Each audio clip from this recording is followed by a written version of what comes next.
Hello, and welcome to Bold Conversations, an Immune Deficiency Foundation podcast series aimed at advancing knowledge and understanding of health equity. I am your host, Dr. Nicole Rochester, the Immune Deficiency Foundation's medical advisor for health equity and the founder and CEO of Your GPS Doc, LLC. We're back for a second season of Bold Conversations, and I am so excited. In full transparency, we did not plan for a second season, but we received so much positive feedback that we knew we needed to continue this journey. So thank you to everyone who listened, and a special thank you to those who shared how much you enjoyed the episodes. If you missed our first season, I invite you to search Bold Conversations on primaryimmune.org or on your favorite podcast app.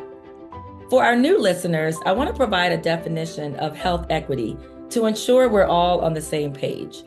Health equity is the state in which everyone has a fair and just chance to achieve their best health, regardless of race, ethnicity, gender identity, socioeconomic status, geographic location, sexual orientation, or other demographic factors.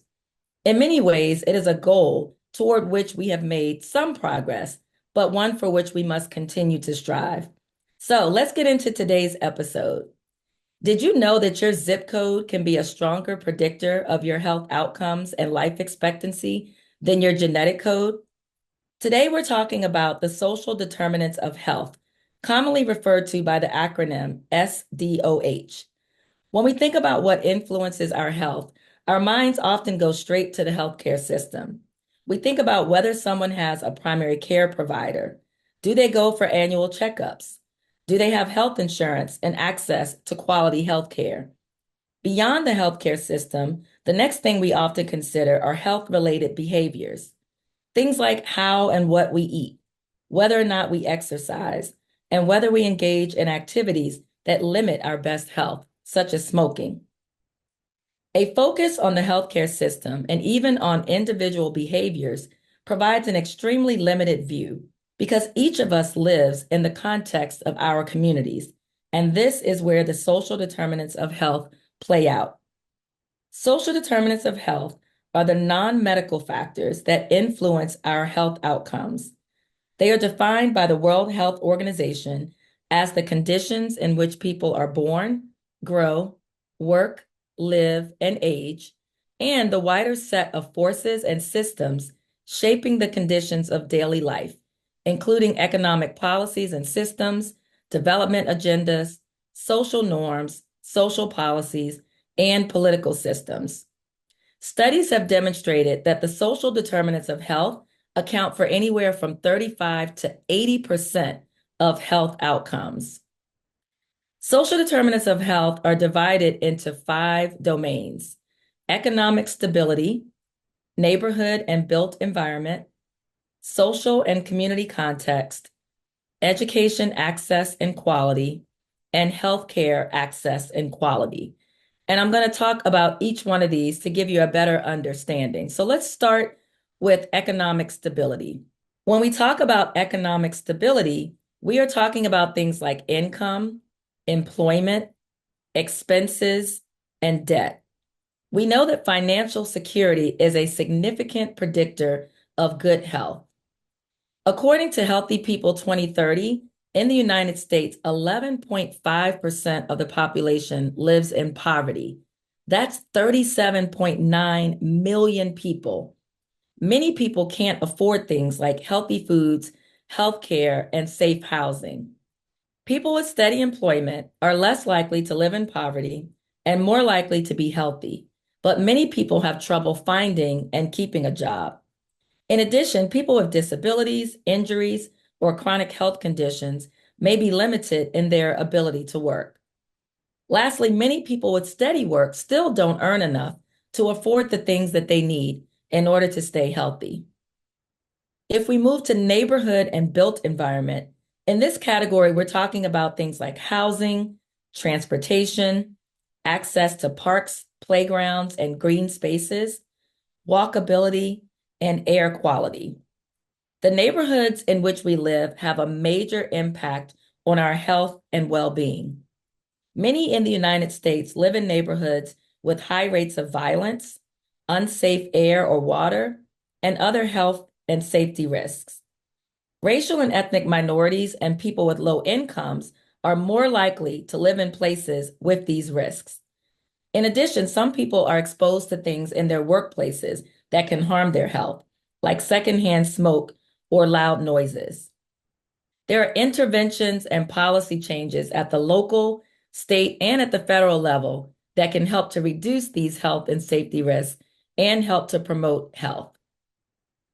In our third category, we're going to talk about social and community context. This refers to social relationships that we have with one another, social isolation, support systems or lack thereof, community resources, stress, exposure to violence and trauma, as well as policing and justice policies.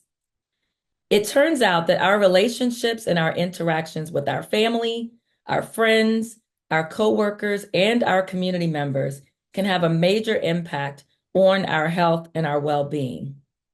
Being connected to strong social networks fosters resilience, reduces stress, and allows opportunities for social participation and support. And we know that social isolation is a key element connected to poor health outcomes. Many people face challenges and dangers that they can't control, like unsafe neighborhoods, discrimination, or trouble affording the things that they need. And all of these have an impact on our health and on our safety. The fourth domain of social drivers of health is education, access, and quality. And this includes things like literacy, language, early childhood education, vocational training, and higher education.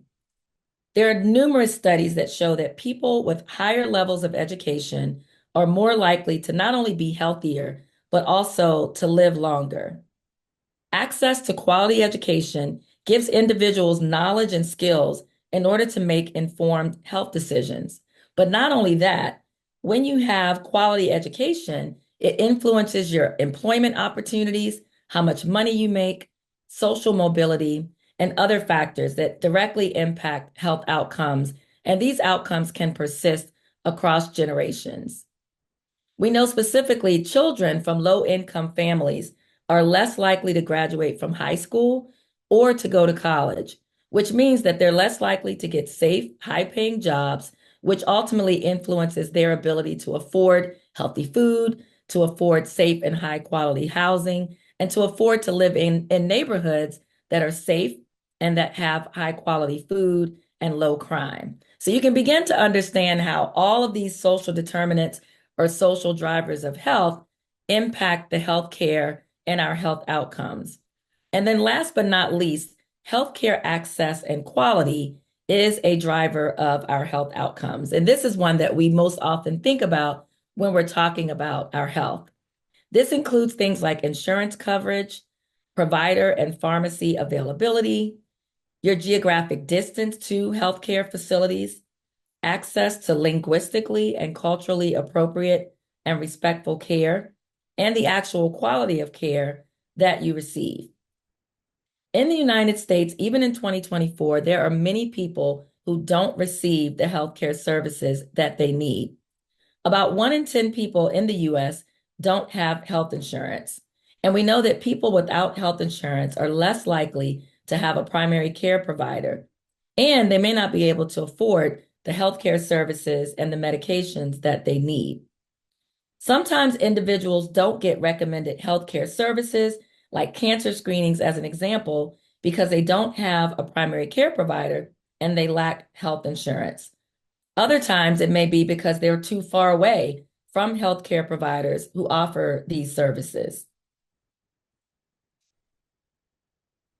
I want to specifically highlight the role of stress, which is listed as one of the drivers for social determinants of health, but it's something that we don't talk about enough. And it's an extremely important factor on health and health outcomes. Stress has a negative impact on health indirectly through many of the examples that I shared, but stress also has an impact on our health directly, as we know that stress increases our stress hormones, specifically known as cortisol. When you have a high level of stress hormones, that impacts your weight, it increases your blood pressure, as well as your glucose levels, and even is related to the development of cancer. So ultimately, the social determinants of health can either be protective factors or they can serve as risk factors. So, what do social determinants of health have to do with health equity? Well, the answer is a lot, because in the United States, people of color and other people with marginalized identities are disproportionately disadvantaged by the social drivers of health due to things like structural or institutionalized racism.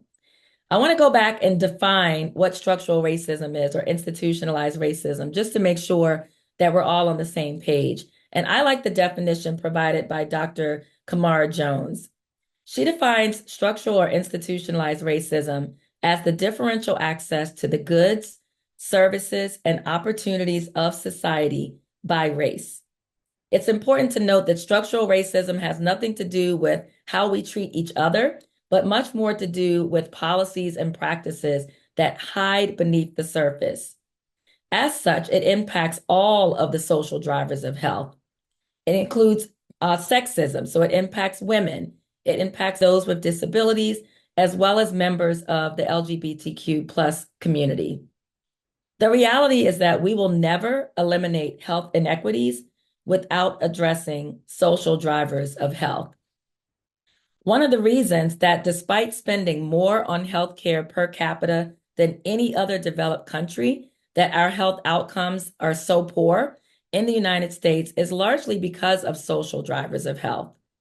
So in order to illustrate how important social drivers of health are, I want to give some concrete examples. I'm a pediatrician, so the first example I'm going to share is that of a child with asthma.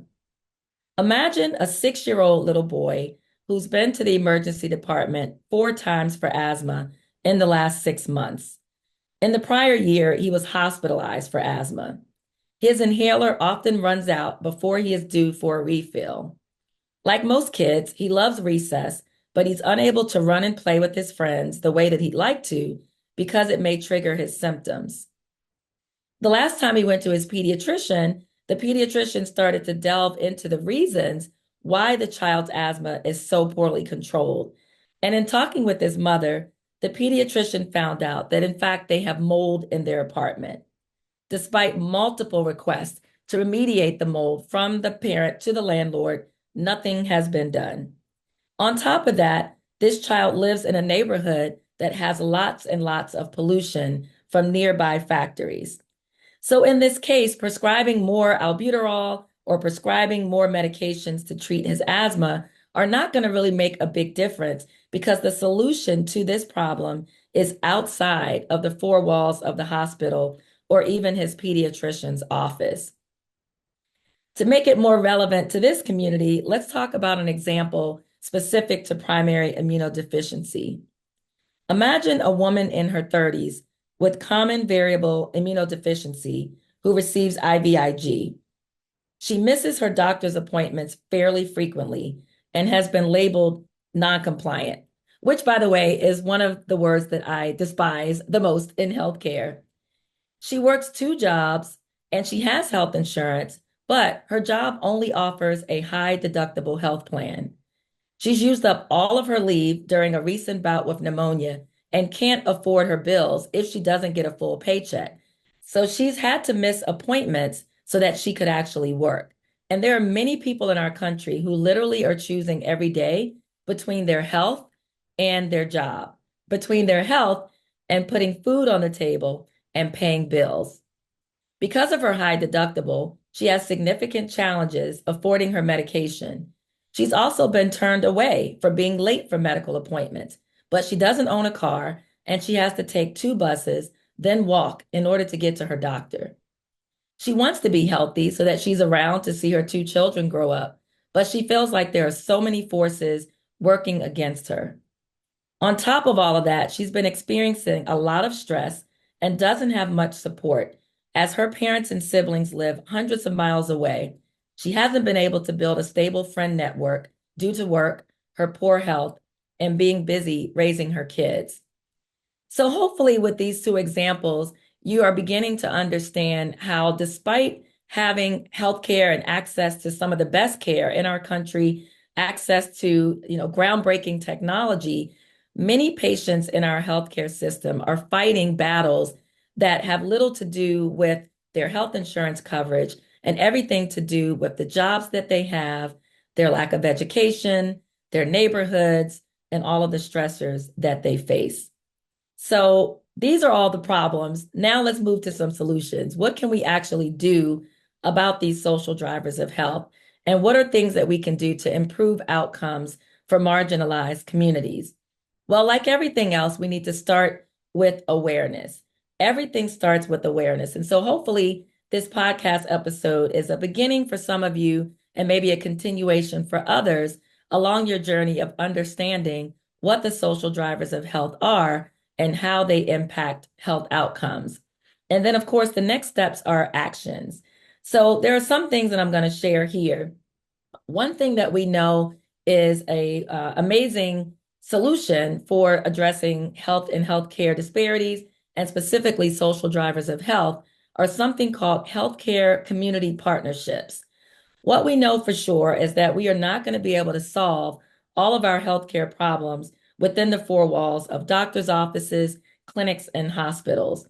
In order to truly address these problems, healthcare organizations, hospitals, and healthcare providers are going to need to form sustainable partnerships with individuals like farmers markets and other sources of healthy food.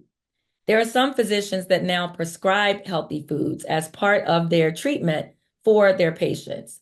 This could also look like having food pantries in doctors' offices so that those who have food insecurity have a way to receive healthy food at a low or no cost right within their doctor's offices.